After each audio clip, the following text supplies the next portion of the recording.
Hi, folks. This is Mark by Mark A. Foster, Ph.D., for the Institute for Dialectical Metarealism. I had not planned to do a follow-up on the podcast yesterday on the movie based on Chaim Potok's The Chosen, but after thinking about it, especially this morning, I decided that I left a couple of things out and I wanted to include them today. So that's basically what this podcast will be. One point I think is more important than the other, and that is the first point that I will discuss. The second point is kind of trivial, but I wanted to mention it also just because it's, I guess, an item of curiosity for me, but not really that important. What disturbed me about The Chosen, however much I like that film, and I love it, as I said, I watched it 4 times, and most likely I will watch it again, is that the Arabs, the one time they were mentioned, which is at the beginning of the film, were never called Palestinians. They were never acknowledged as Palestinians, as the indigenous inhabitants of that land. That courtesy was never given to them.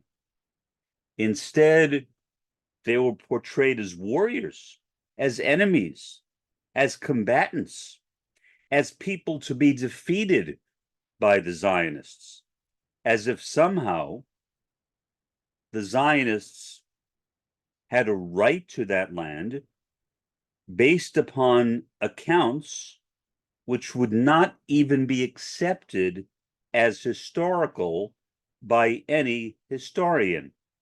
By those accounts, I am referring to the Tanakh, which Christians call the Old Testament.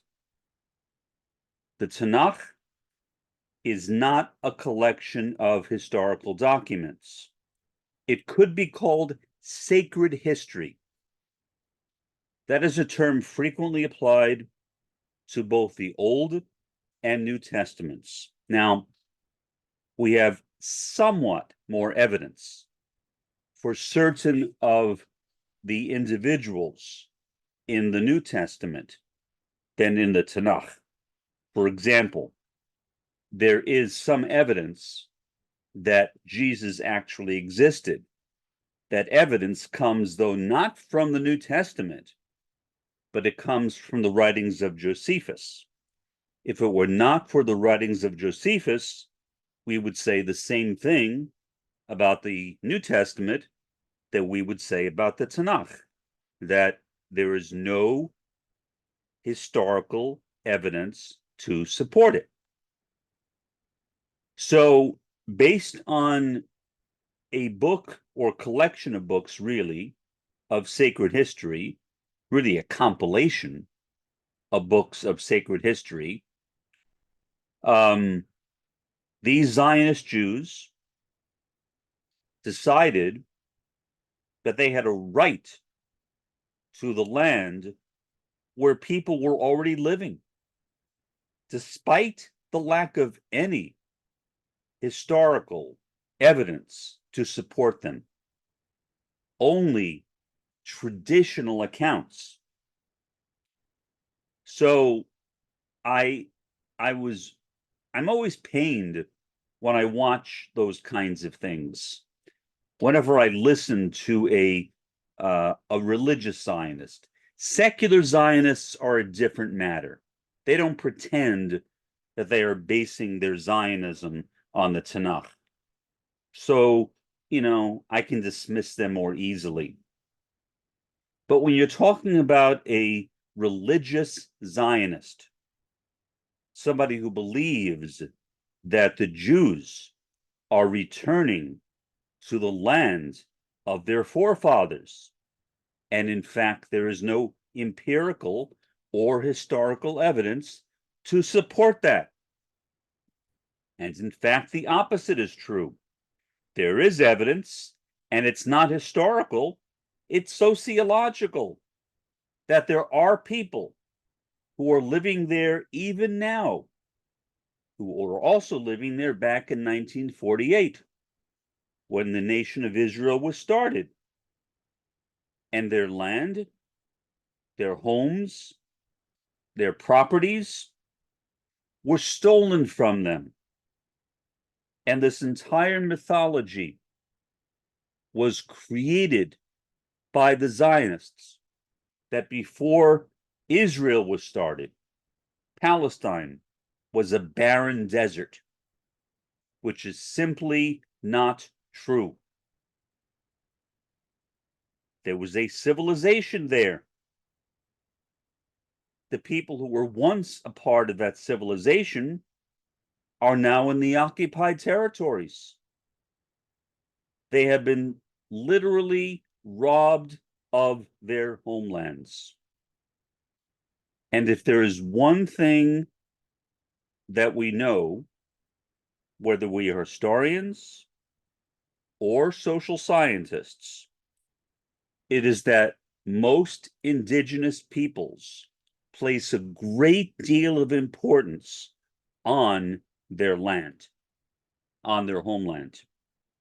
That is true, for example, among Native Americans.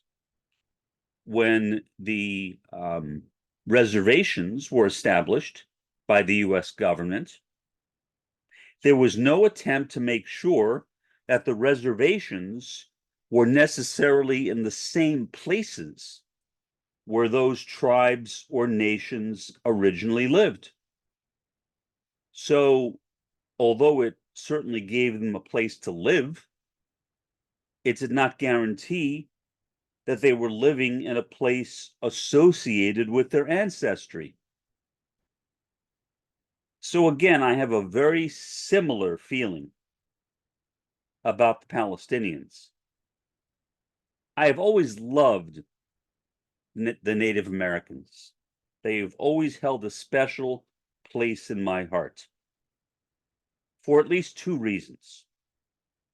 One, because I live in their land, in land stolen from them, and I think that I am required to, morally required to, pay special tribute to them.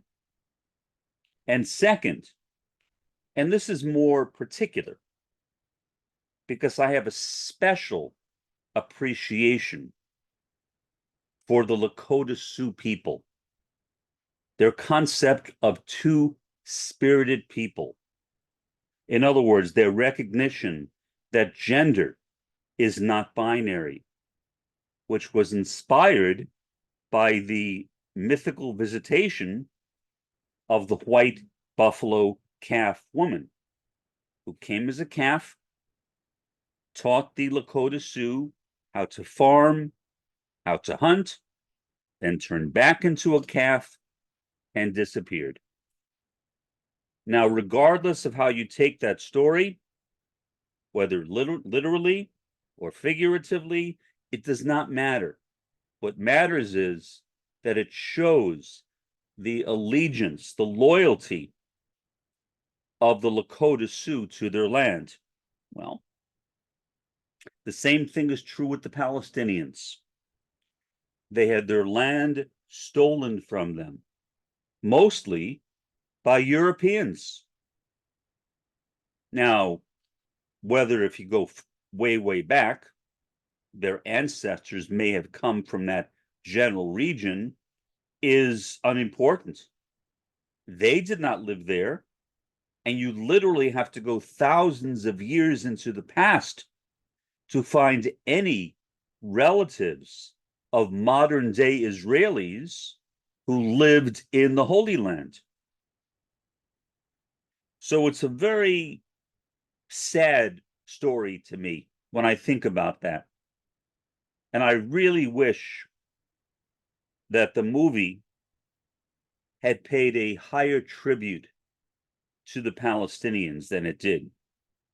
Instead, as I said yesterday, it was a very first worldist film, meaning it looked at two first worldist groups, the modern or Yeshiva University Orthodox, and the Satmar Hasidim, both of which are Western. They're both Western. The Satmars started in Europe, and the modern Orthodox started in uptown Manhattan, primarily at Yeshiva University. So again, I find that to be extremely disrespectful. And I felt that it was necessary for me to at least acknowledge that lack, that absence, that dialectical absence of discussion of the Palestinians as the people who lived in that land from that movie, because they were left out. They were excluded. And instead, you see this battle of sorts, I guess, between Zionist and anti-Zionist first world Jews. But were the anti-Zionist first world Jews, in this case the Satmars in the movie, were they first world Jews because they believed in the rights of the Palestinians? No, not at all. That was not the primary reason. It may have been something which was adopted later on, but originally the objection was that in order for Jews to live in the Holy Land, the Messiah, in Hebrew, Mashiach, in Arabic, Masich, would need to come first. And since, as they say, the Messiah has not come yet, there can be no return of the Jews to the Holy Land. And that was the objection that the Satmars had and continue to have to the existence of the state of Israel today. So that's my concern. That's my concern. Whether you're talking about the Zionists in the film, the modern Orthodox, or the anti-Zionists, the Satmars, their views had nothing really to do with the rights of the Palestinians. I wish I would not have left that out yesterday, but I did because I had just watched the film and I was speaking from my heart, and for some reason, my heart did not guide me in that direction, but it did today. And so I decided that I had a moral obligation to bring that up when I thought of it. Okay. Point number 2, which is really trivial, but it's something that is important to me for some reason. There is a custom in modern religious Jewry, and by that I mean Orthodox, which include Hasidic, traditional, and in some cases conservative Jews, of wearing what in Hebrew is called a kippah, what in Yiddish is called a yarmulke. I always grew up knowing it as a yarmulke, even though I went to a Hebrew school. So you would think I would have learned it as a kippah, but that's not what we called it. We called it a yarmulke. I'm not sure why, but in fact, I did not even know about the term kippah until many years later. But that's not really the point. My point is, I have known, not that well, but on occasion, some modern Orthodox Jews. After all, modern Orthodoxy was born in uptown Manhattan. I was born in uptown Manhattan. And so I've met some. I have actually been to the campus of Yeshiva University itself. And when I have walked around that campus, every Jewish guy I saw there was wearing a kippah, without exception. I wore one out of respect, not because I ordinarily wear one, but because I thought that was the nice and decent thing to do, out of respect. Same thing I did at my father's funeral. Now, my father was the ultimate in being a non-religious Jew, as was my entire family. But my father, for some reason, his funeral was officiated by an Orthodox rabbi. And so out of respect to him, all the men who went to the service wore a yarmulke or a kippah. And I thought that was the right thing to do. And I still do think it was the right or appropriate thing to do. In fact, I even cornered the guy afterwards and asked him some questions about my father, things I did not know. For example, my father used to always tell me that his Jewish name was Hesh Lerb, and I could not find any reference to the name Hesh Lerb anywhere in Jewish literature. And I would ask people all the time, what does Hesh Lerb mean? It doesn't mean anything. My father was an autistic like me, and autistics commonly have cognitive and communication deficits. And so my assumption is when he heard in his own mind the word Hesh Lerb, what was actually being said to him was Herschel, as in the famous actor Herschel Bernardi. That was his Jewish name, Herschel. I said, that makes sense. So then I finally broke the mystery. I understood why my father called himself Hesh Lerb, because he was simply mispronouncing Herschel. But back to the story. Why were the modern Orthodox Jews, the father and son, not regularly wearing kippahs? They didn't, whether they were at home or walking down the streets. Again, that is very weird to me, because having been again to Yeshiva University, every Jewish male I saw there wore one. The only time that young Jewish man wore a kippah is when he attended the services of the Satmar Hasidim. Otherwise, he would not wear one. So, this is my question. If any of you have more information on this, I would like it. Maybe there is no answer to my question. Maybe it was simply a mistake made by the producers. I don't know. I'm not sure whether Chaim Potok himself was consulted. I would imagine that if he were consulted, he would say, oh yeah, I mean, you need to make sure that those modern Orthodox Jews are wearing a yarmulke or a kippah. Because in that film, they look like they might as well have been living in one of my neighborhoods in the Bronx, on the corner of Wallace Avenue and Pelham Parkway, or in Bayside, Queens, on the corner of Springfield Boulevard and 67th Avenue. They did not look any different.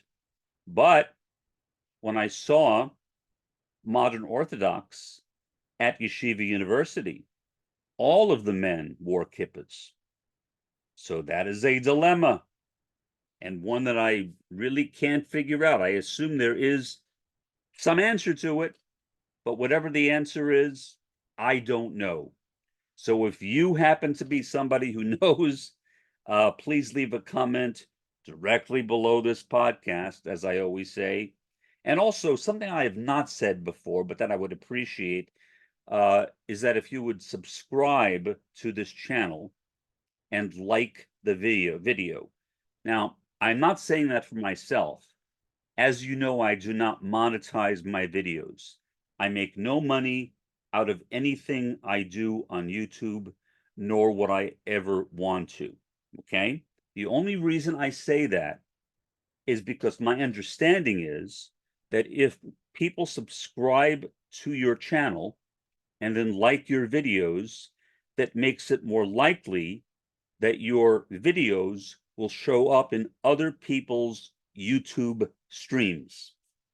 That's why I asked that, because I think that what I'm doing may be a bit unusual, but I would like to get more response than I'm getting right now, which is almost none.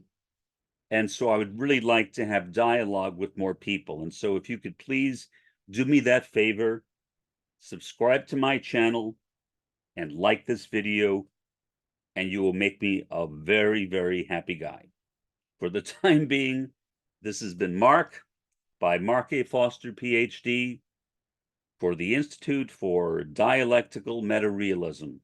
Have a pleasant day and an even better day tomorrow.